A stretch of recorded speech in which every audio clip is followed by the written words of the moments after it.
Hey, welcome to Let's Make Movies, the channel dedicated to filmmaking, and I know I haven't made a video in a while, and I can understand why the creativity just doesn't, with everything going on in the world, I can understand why, things aren't working out the way that they are, especially if you're stuck.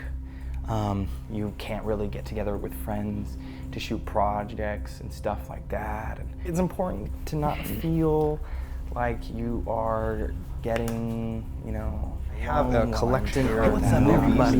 What's up, everybody? My audience really start getting educated into tips. What's up, everybody? Sharing films that they like, and I can, get on started. What is that? But I've got an idea on how to get our creativity back. Basically, I started with this whole premise being that I fail. I fail so often, and I've done so many half projects. We're in my garage. Not necessarily my garage. This isn't my garage, per se, but it's my garage. I've been in the process of cleaning it out, and I discovered something very, very interesting. It's important to fail because that is our only way of measuring how we grow, okay? With the world standing still the way that it is, with me standing still, I have felt very much like a failure. There's been so many times that I've wanted to make a video, wanted to do something. I know that I can get into a situation where I'm just thinking about one thing, and that one thing is filmmaking. I'll sit down and watch hundreds of videos on YouTube and just about filmmaking processes, just about how people load out their camera gear. It's okay to look for answers. Just don't get caught up in the looking for that answer, because really the answer is all within us. We just kind of have to figure out a way to change the way our minds are working so we can develop that insight.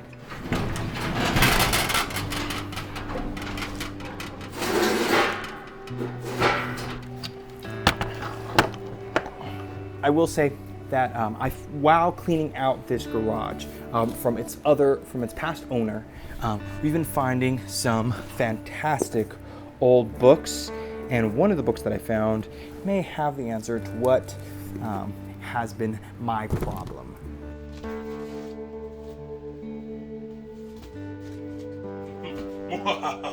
We also found, in the process of being up here, stuff like Schindler's List still in its wrap, VHS.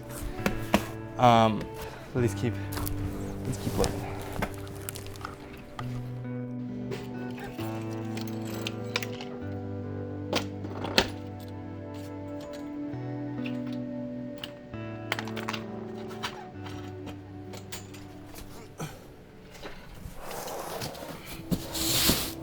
Here's the box that I found it in.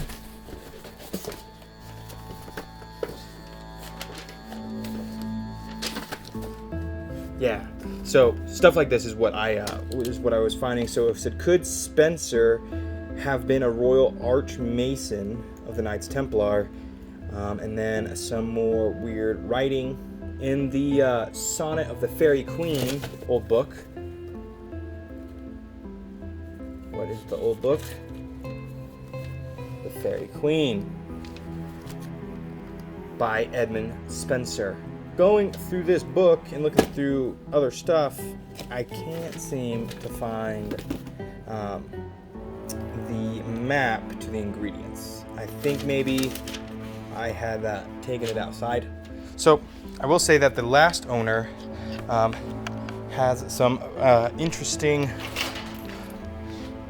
artwork. This is solid metal. All right, so you can just imagine some of the things that I'm finding. It's what I mentioned, the Philosopher's Stone. Yes, like from Harry Potter, like from Full Metal Alchemist, our favorite one-armed enemy. A lot of the alchemists who always talked about the Philosopher's Stone really turned it to mean a way to transmute ideas and to turn them into real life, to turn lead into gold, to turn the unimaginable, the immaterial to material. As you can see, floorboards. So talking about doing the same thing over and over again, trying to transmute these ideas, not the easiest of tasks, okay? So,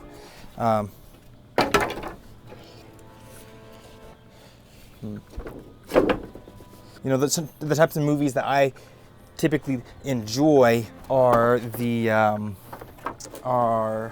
movies that talk about struggle and struggling against destiny, against yourself, against things, because I always seem to struggle, even struggling with making stuff like this. But I think that I've possibly figured it out.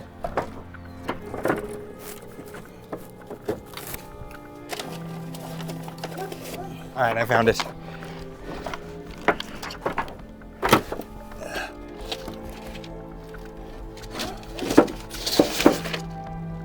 All right, map.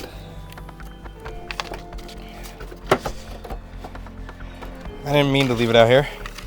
We found the map. Now let's just go out and make it and maybe see if there's some ancient hidden knowledge, explore what an idea is, how we create them, where they come from, and how to make something with them. You know, guys, this has been fun. I'm gonna keep it rolling. Let's go.